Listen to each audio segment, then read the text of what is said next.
Welcome, Salam welcome. alaikum. Wa alaikum Salam alaikum, assalam. everyone. Yeah, all these Yeah. tech issues. Some people couldn't join the rooms. A lot of people joined during the breakout. So, reassign, say what's going on and all that. But yeah, I hope everyone had a good conversation. Um, Yes. okay, fantastic. So Yeah. I'll just say three people can just share, the experience. Maybe there's a particular pattern amongst everyone that was in your group. You can just take like 1 minute to share, so that we have up until 2:05, and we can move on. So anyone, just one, two, three people can just share. No, one person per group, right? Can just share what. So you can unmute yourself, please. I can see um, Karima. Karima wants to speak. So please unmute yourself. Okay, salam alaikum, everyone. Alaikum. I think I was in group 3 with Radia, Sophia, and I think Tawakal. So I'll be speaking, just summarizing what we said.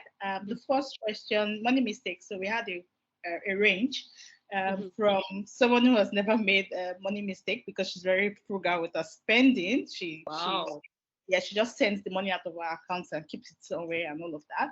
And then to someone who has invested in the wrong business, investing all of your money into a business and losing all of that, and also somebody that's fallen into the hands of, these wrong investments where they ask you to come and invest in a business, and so she lost all of her savings due to a lot of us out of our savings due to that. And then the second question: do you have a financial free plan, or should I say retirement plan? The answer across board was no.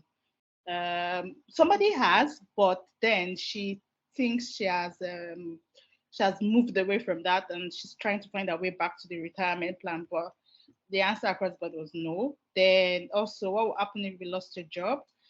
I think the answer was about 3 to 4 months tops will survive. Then after that is oh god. Then we have savings.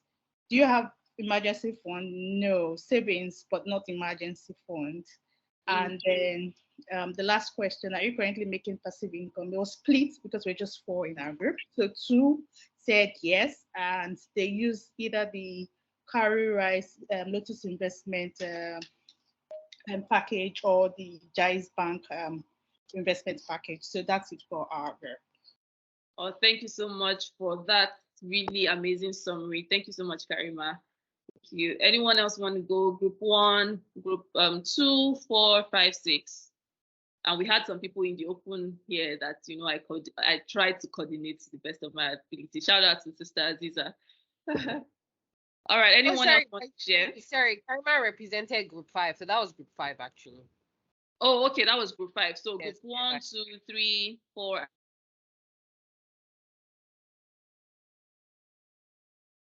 Minutes for this summary. If you want to share. Anyone want to share? So I think for my open space, amongst people that spoke, there was someone, or rather I and someone else that have a business. Business, troubles kind of, right? So I think that was like a major money mistake, right? So Sister Gania she started a business like a hobby, right? So I think that had kind of affected how, the money dynamics. And for me with the pandemic, because I was doing kind boss, I didn't restructure as quickly as I should have, right? So that cost me a lot of money as well. Sister Aziza shared that she does, she's mainly here, but she doesn't have a passive income. So, she's really interested to see, okay, how can I start building that passive income? She has savings. So I think amongst majority, 3 of us that spoke, we all have savings, some form of savings, right? But it's mostly, okay, what can we do then the retirement plan, just Sister that kind of has like a retirement plan with the pension. She's a civil worker, right? So she has a pension, but I don't now know if that's like a very concrete plan, because this is Nigeria. Anything can happen. They can come one day now and say that there's no money in the pension fund. We don't really know. So that's it for my group anyways. Yeah. Anyone else wants to share? Adiza said, "Or borrow our money." Yeah. Yeah. All right. So if no one else wants to share, maybe we should move on. I know, Sister Okay. Hamida, you were in a group. I think you were in group one. Yeah, that's group one. Yes, I actually wanted to talk this, but I am presently driving, so Oh, I okay. needed to leave where I was. Okay. Okay, so can I talk now? Yes, please. Yeah. Yes. Okay, so from summary from our own group session, um, we all don't have a like 100% sole retirement fund, and everyone has made a Money mistake. a business mistake, Mhm. money mistake, and like I think 95% don't have passive income, or should I say 90% don't have passive income, and if if um if okay, let me start with the percentage. Like Mm. 50% would fall on maybe their family members if they had a business setback, if maybe they lost their job or something, and 50% would walk their way around it, just Mhm. like get something to do and quickly solve the problem. And I think I've answered that, right? I can't really look at my phone to check the questions. The questions. All right. Thank you so much for Yeah, sharing, Khadija. Thank you. Thank you. you're welcome. Bye. All right. So, Sister Hamida, Okay. you can Yeah. share. Thank you. Assalamu alaikum. Alaikum So, salam. thank you for partaking in the exercise. Part of the objective was to make everybody actually think about it. Because these are things that we just tuck away in a corner of our mind. We don't, apart from the money mistakes, which I will just speak a little about. Passive income, retirement plan. I know, yes, we are all Muslims. We believe in Allah's plan, but Allah has also told us to tie our camel, right? So having a retirement plan is something that we should all start, working towards as well. So it's good to have this conversation and just think about it, right? So to the money mistakes, I mean, I was surprised to hear that there's someone that has never made a money mistake. Alhamdulillah for you, because like I was sharing with my group, I've also made money mistakes. And one key thing that I think came across was, more of people investing or using money for something, without looking at the risk and the risk reward, sort of like when you invest. So, for example, I can share my own money mistake. At the beginning of all these agro investment companies, when they started, there was a particular one that, had the semblance of being halal, because they were not promising a percentage. They were sort of doing that, okay, you will pay them and they will manage for you. And they put all the, this is the cost of the land, this is the cost of the labor, this is the cost of the farm produce that they will get. And then when they sell for you, this is your profit. So I think personally, I was carried away by that, and I didn't really do enough, or I didn't understand enough to know that I didn't, agriculture, I understand now, is even high risk, but it seemed like it was very good on paper and all of that. And till now, we're still hoping that the money will show face. So I think when we are investing, because experiences like that should not deter us from investing, that I can say. What we need to get better at doing is doing enough due diligence, um, thinking of all the worst case scenarios, right? Like, okay, what if this happens? What if that happens? Sometimes these things you can't, even after all the due diligence and after everything, it might still happen. But at least by asking enough questions and most importantly, understanding the type of investment, which we'll get to at some point during the presentation. We have low risk investments, we have high risk investments, we have medium risk investments. That's very, very important to know. So when something is high risk, if you come across an investment opportunity and you are able to, you have enough knowledge, which is why we're all here, alhamdulillah, to learn. You should know that no matter how fantastic the returns look, you don't put all your savings in something that is classified as high risk investments, because it has a high chance of, there's a high chance of failure. If it goes well, you make a lot of money, but you also have to have it at the back of your mind that it may not go well, So I think that's something that we all need to understand. We need to always be able to classify: is this investment low risk? Is it high risk? Is it medium risk? And what are the parameters that I can use to classify an investment to know what category it falls into? So those are some of the things that we'll be talking about as well. So do I go ahead, Sister Sekina? Yes, please. Yes, please. Go ahead. Okay. So let me. Okay, good. Yeah.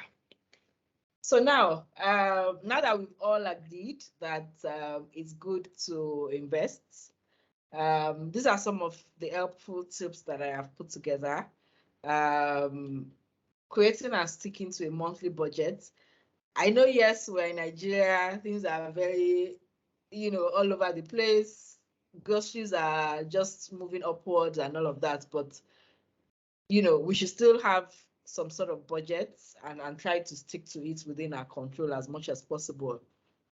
The second tip I have is, tracking expenses.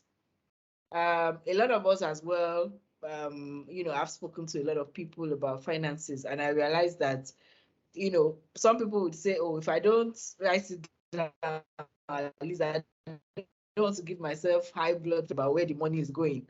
But what I can say is that that's not a good practice, because what can be measured cannot be. If you cannot measure it, then you cannot improve it. So if you're able to track your expenses, you will know, it will give you the opportunity to see whether you are spending too much in an area that you shouldn't be. But if you are not tracking, you just would never know how much you are spending on Papa's Grill, for example. I love Papa's Grill. So, you need to see where your money is going.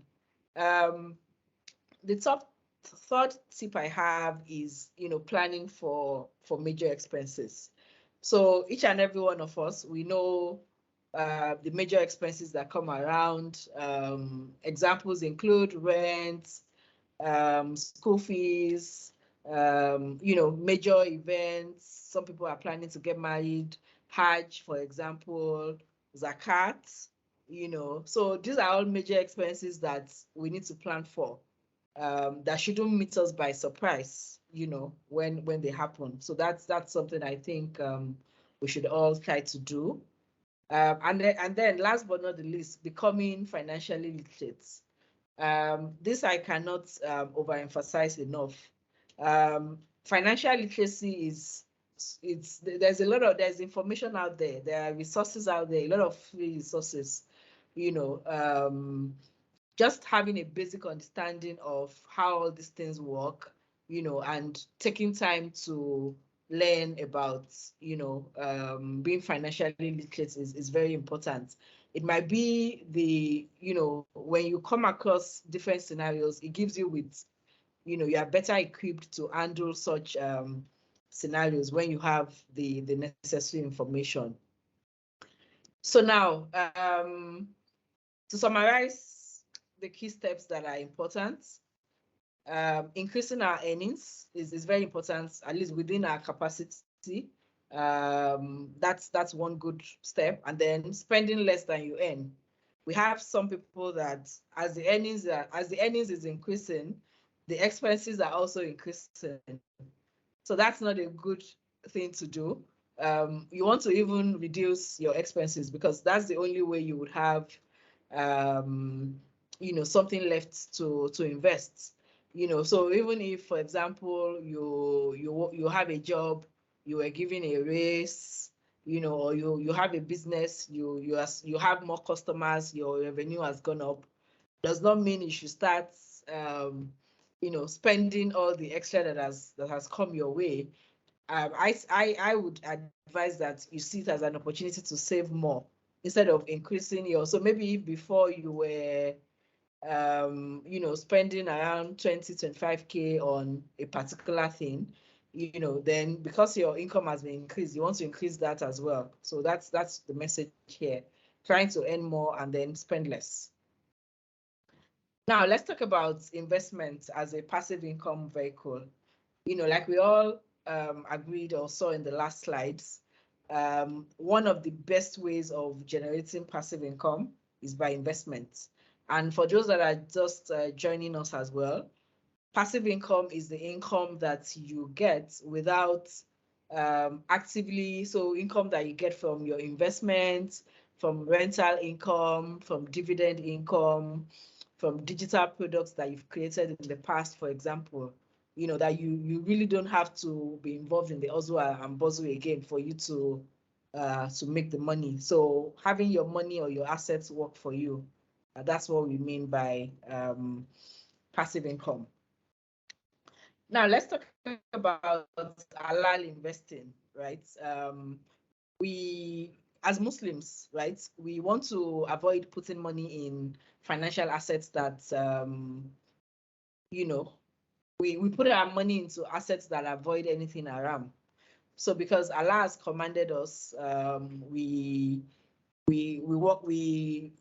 guidance is the Quran, the Sunnah, the Prophets, and some other new modern bodies which I would also share.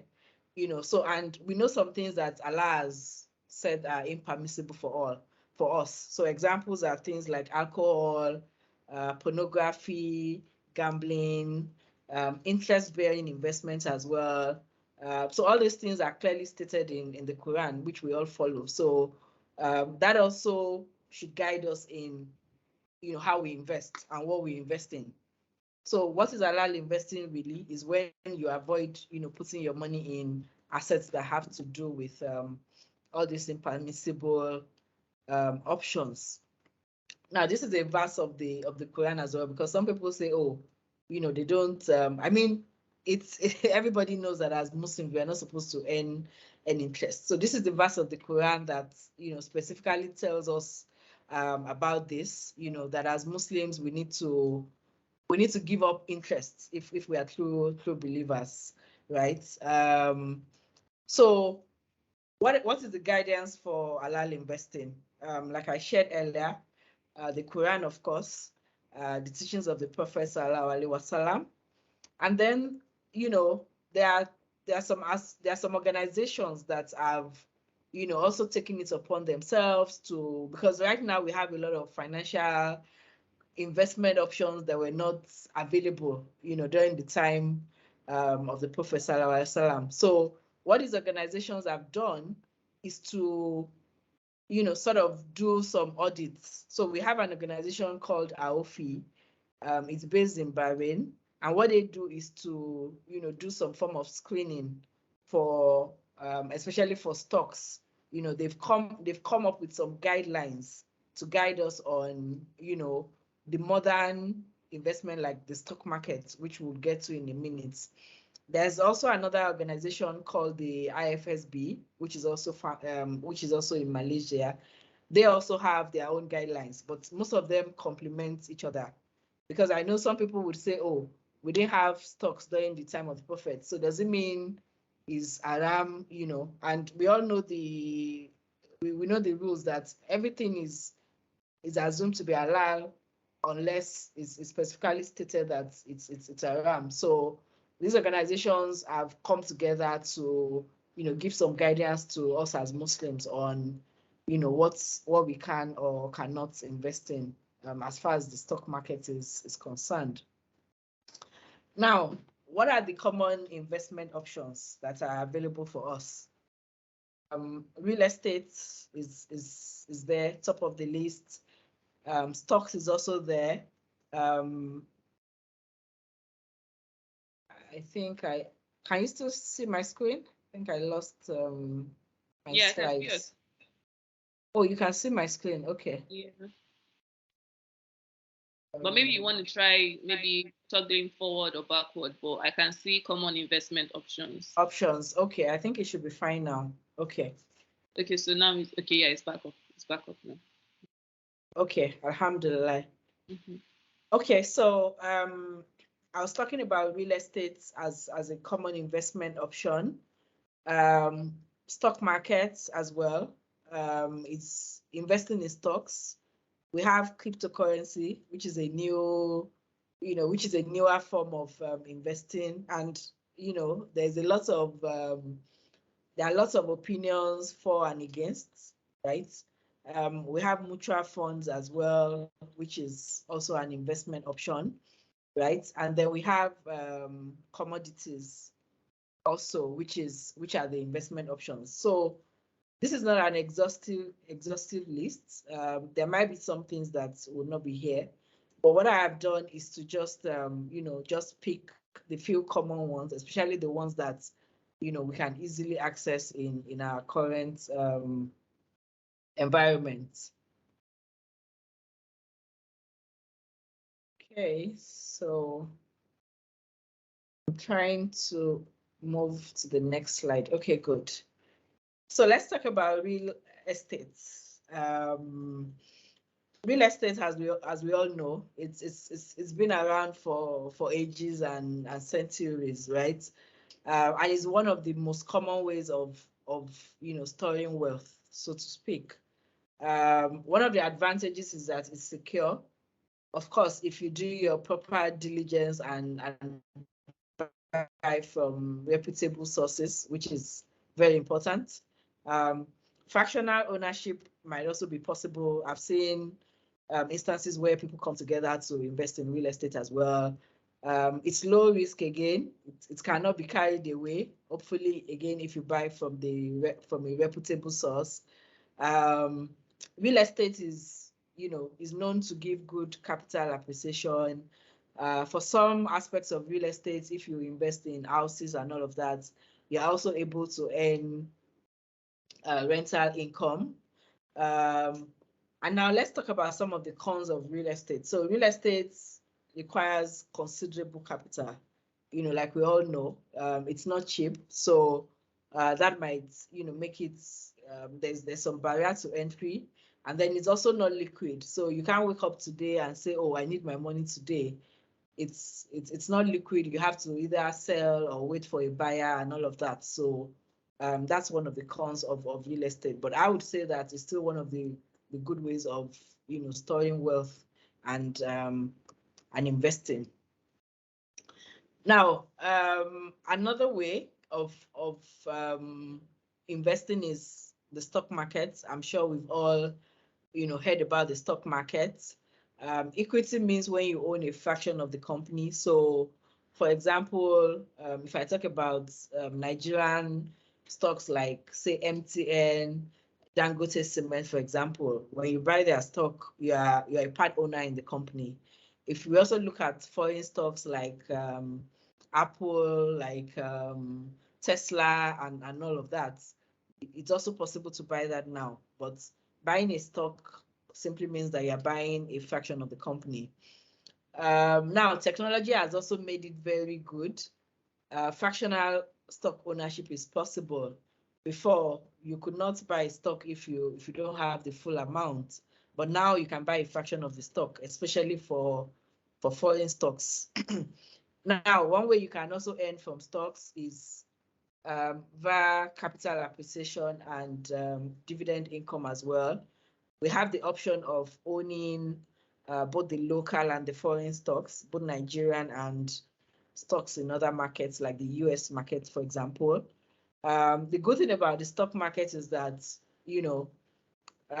very low entry capital is required. So I'll show you where the various different investing options that you have on the apps. Some of them with as low as $10, you can start investing in the stock market. And then it's usually very liquid. So what it means is that you can have a quick access to your money. So if you have a stock and it appreciates, within some time, depending on your time frame and your investment horizon, within whatever time you decide, you can easily sell the stock and get your money back.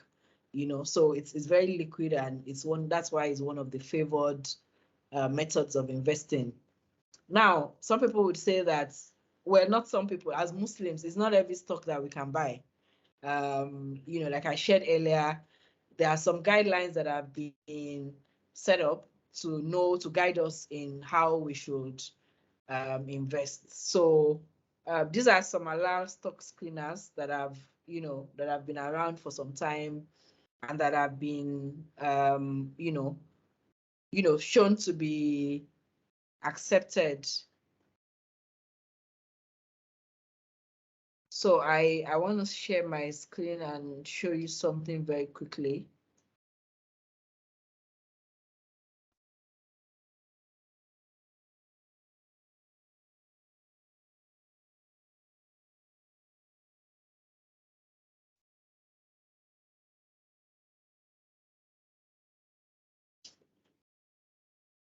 Okay, so I'm trying to move this so that I can.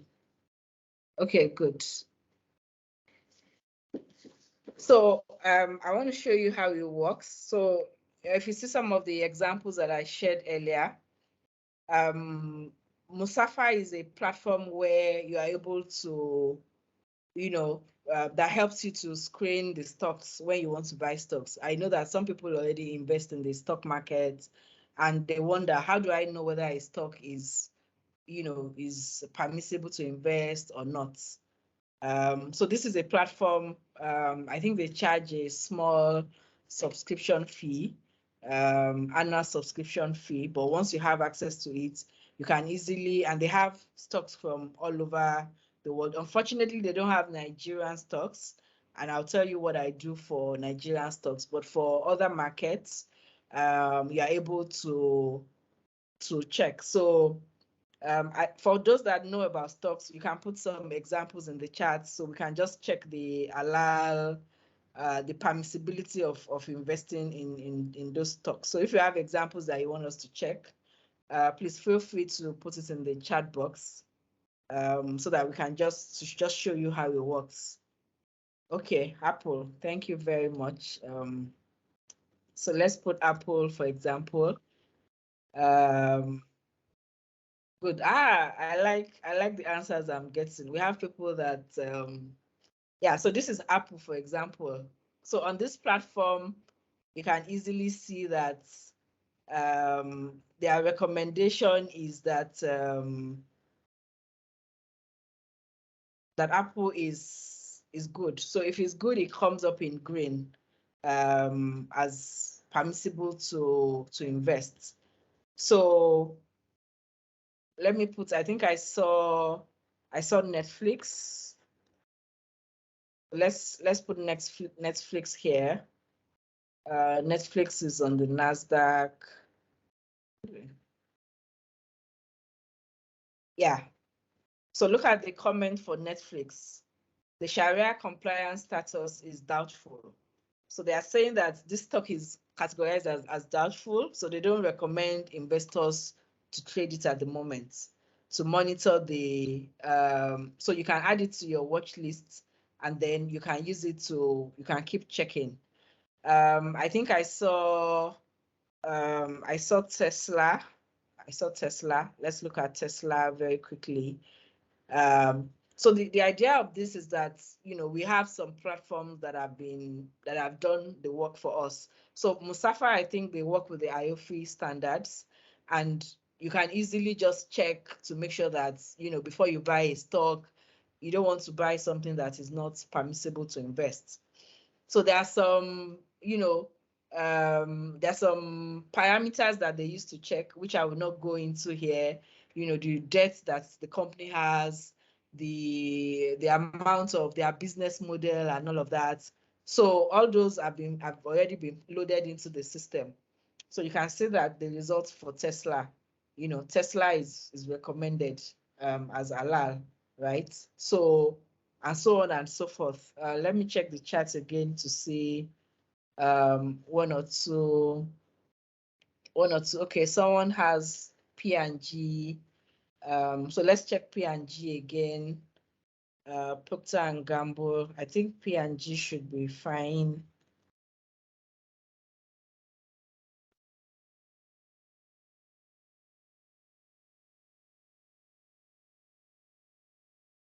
Okay, yeah. So this is P&G, yeah. So P&G, Sharia compliance, also halal. So so this helps us to screen our stocks before we buy, right? I think I saw a comment on Tesla selling alcohol, even though it's a minimal revenue for them. So that's a valid concern, really. But like I said, there are some rules that guide the level of revenue. So even if they have other sources of revenue, we all know that Tesla makes electric cars, for example. But if they do have other sources, there's a minimum permissible limit, right? Which most of the scholars have agreed to. That okay, if it does not fall above, if it does not go above this percentage, then you can still invest in it. So, but the objective is just to share that there are platforms, because there are people that have said, oh, I don't want to buy stocks because I don't know which one is good, which one is halal. So the one I shared is Musafa. We have Zoya, we have Islamically, and all these platforms. I think Islamically also they screen for Nigerian shares. Even though for me personally, for Nigerian stocks, I prefer to invest in an ETF, which is a basket of stocks, right? So I don't do the work of going to check every single stock, right? But I think with Islamically, you can easily check for Nigerian stocks. They are all paid platforms, by the way, but I think Zoya has a free platform, where you can just quickly check before you buy. So let's continue with the presentation from current slide. Okay, good. So now I also just wanted to share, the US stock market history. Right now, for those that invest in stocks, it's a very lucky period because the US economy is going through a very tough time. But honestly, this is a time that personally, for people that have been on the fence about should they start stocks or not, this is the best time because a lot of all these good stocks are on sale. So if you've been on the fence about investing in stocks, this is the good time because all the stocks they are on sale. They are down from the last year. Market was very bullish, but this year has been very bearish. So the numbers are going down, but the one good thing is that the stock market has always recovered. So anytime there's some downtime in the stock market, it always recovers. We need to keep that in mind. So once you have a good investment horizon, you are not investing any money that you would need within the next 1 to 2 years. I think that's also important to highlight. Stocks are categorized as high risk investments because they are very volatile.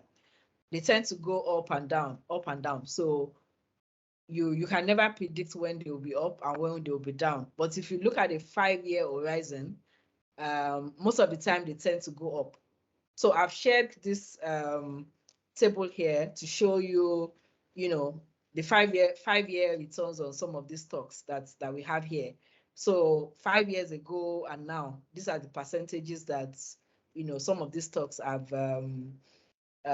recorded. I have to share though that this table was done in February, so the percentages might have changed, but it's still on an upward trend.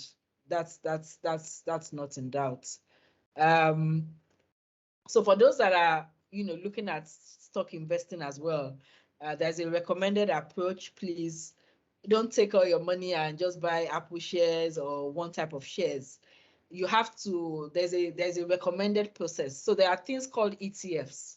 So ETFs is like a basket of stocks that have been, put together, like a combination of different companies.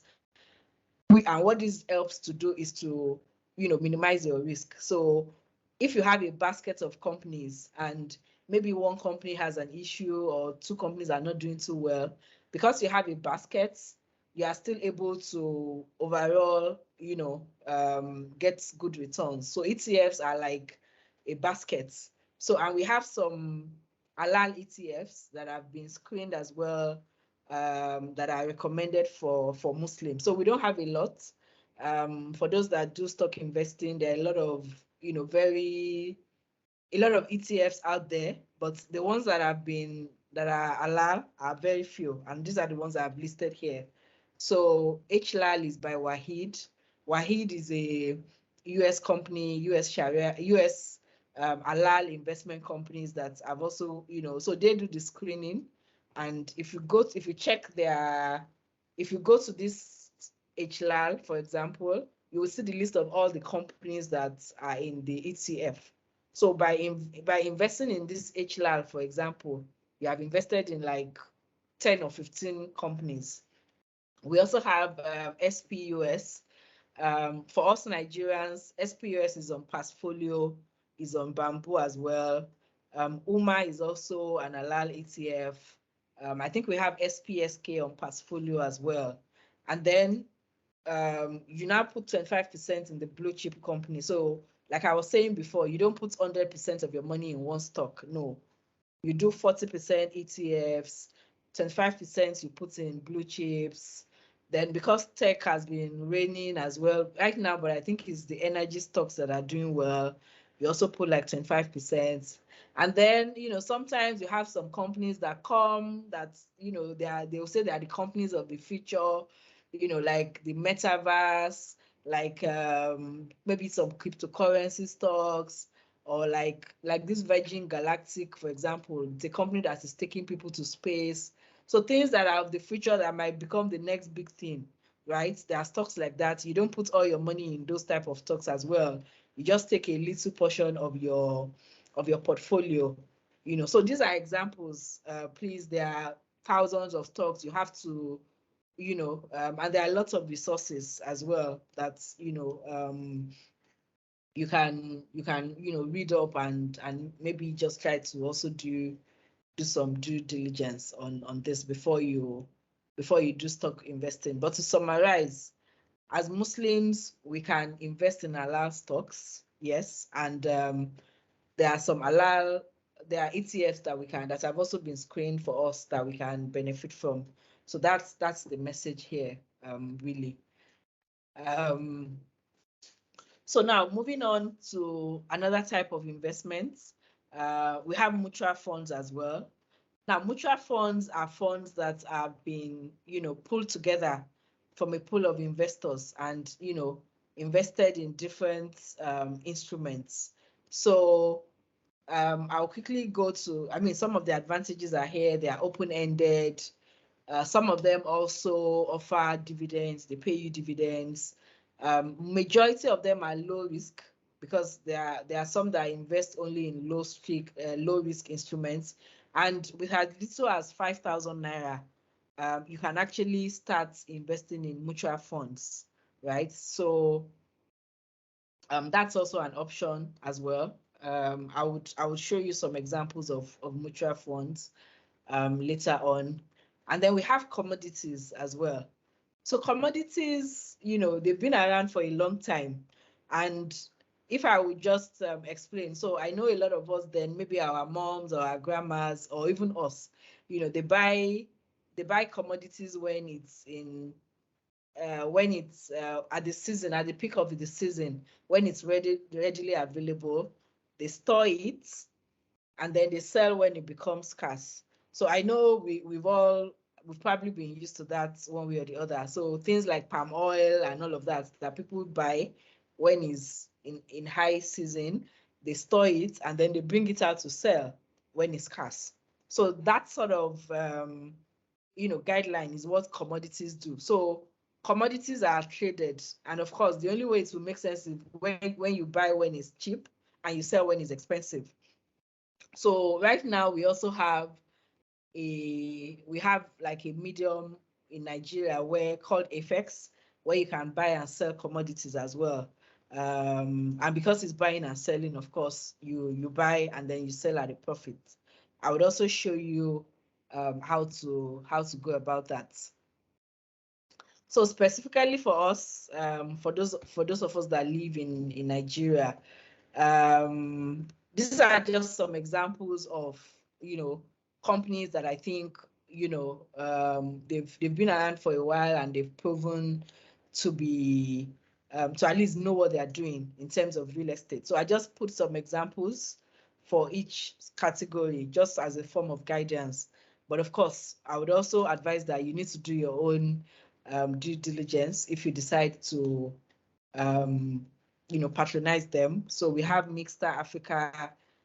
They sell property and they offer a lot of payment plans. We have VCH, we have Uraga, we have Landway, and then we have there's a company I see online now, Yashud. I don't know if they do. I think they do crowdfunding. I don't have. I'm still doing some research to understand what they do exactly, but I know that it's owned and run by Muslims, and I know they do some sort of crowdfunding. But of course, please do your due diligence as well. Now, these are some of the resources that are available, that we can use for some of the options I had shared earlier. So Portfolio is a site where you can you can use to buy and trade stocks, both US stocks like I showed you before. Bamboo is a Nigerian company. They also give you access to the US stock market. We have Chaka, we have Clove, we have Cowrywise as well. We have Piggy Save. There are lots of them now actually that make it easy to save and invest. And then we have ComX. ComX is the one that you're able to buy and sell these commodities, on as well. And then there's a company called Smart Halal Investment Club. This is a Nigerian organization as well, Alvest, and they offer verified local and international opportunities. So it's like an investing community of Muslims, and they structure transactions, of course, with the Sharia and Halal principles of, Murabaha, Mudoraba, Ijara, and all those, ways of making sure that investments are halal. So it's also a very good option for, people that prefer to just stick with, easily accessible Nigerian. They want to say that, okay, I don't want to invest in the stock market. I don't want to do this. And it's also a community where you are also able to, learn and, understand more about investing. So it's also something that I would recommend, of course. You need to do your due diligence as well. And then I talked about mutual funds as well. So these are examples of mutual funds that are available for us, as Muslims who want to invest ethically. So most of the investments that I've shared, so everything you can see on this screen, they're all registered, and they're all funds that are there are companies that have been given the license by the government to take people's money and invest. So now, one key thing that we need to realize is that when you have businesses that come and say, oh, come and invest, we will give you so returns. The fact that the business is registered to maybe do agriculture business, or maybe do a bike business, or maybe do whatever type of business, does not mean that they are ready, they are licensed to collect money from members of the public. And I think with all the recent meltdown investment scams that we've had in Nigeria, it's very important to highlight this, right? They will usually offer a lot of mouth-watering returns. Oh, I'll pay you 30% every month. I'll pay you, all these fantastic returns. What they will not do is to highlight that, it's risky because there's no regulation. The government is not overseeing their actions. So they can decide, and there a lot of them would even say, oh, they have insurance. But guess what? The insurance that they have is for their primary business because they are not licensed to collect money from members of the public. So before investing in anything, it's good to understand that, okay, to ask more questions. Yes, your business, your returns look fine, but are you licensed to collect money from members of the public? Are you registered with the Security and Exchange funds are the ones that are Security and Exchange Commission, sorry, is the agency that is responsible for registering, for giving companies the licenses to, actually take money from other people and invest. So I hope I was able to clarify. So if you look at some of the funds that we have here, Stanbic IBTC, they have a fixed income fund. They have an Iman fund for more aggressive investors. We have Mabu Capital as well. Mabu Capital is newer. I think they've been around for like 3 years, but they also have, all these funds that have, they have the capital equity fund if you want to invest in the stock market, and they also have a fund for commodities. I think right now they are the only fund manager that allows you to invest in commodities. I'm sure we've all heard of Lotus. Lotus has been around for a long time. They also have their fixed income fund. They have their ETF halal fund. So when I was sharing earlier about investing in the stock markets, in the Nigerian stock markets, so Lotus has a fund called the halal ETF fund, where they have screened all the companies that do business in Nigeria for their Sharia compliance based on all the guidelines, and then they have an ETF where it's like a basket of stocks. So when you invest in their ETF, you automatically get access to, like, I think over 10 stocks of Sharia compliant Nigerian companies. So that might be a good way to start for those that are looking at Nigerian stocks as well. And then Sukuk is also a way of investing as well. I know a lot of us recently will probably have seen the FGN Sukuk. It comes around maybe once or twice a year. The returns are pretty decent. And of course, it's Sukuk is Sharia compliant and is usually offered by a lot of these organizations as well. So there are some that are not here. Of course, this is not an exhaustive list, but just to share that we do have, as Muslims, we do have Sharia compliant mutual funds that we can invest our money in. Now, most of these funds, some of them they even guarantee your capital. So I think like the Lotus FIF, for example, it does a lot of, like, your capital is preserved because they only invest in very low risk securities, right? The Iman fund is for stocks, so that might also fluctuate, go up and down. But we do have funds that your capital is secured, because I know people would say, oh, I don't want to take the risk of, I don't want to take the risk of losing my money. And as an investor, you don't want to put all your investments in a high risk investment. You also don't want to put everything in a low risk investment. Well, of course, unless you're in your 60s and you're close to retirement, because the idea is also to benefit from compounding and benefit from from high yields as well. So these are examples of the mutual funds. So I think at this point, if there are questions, please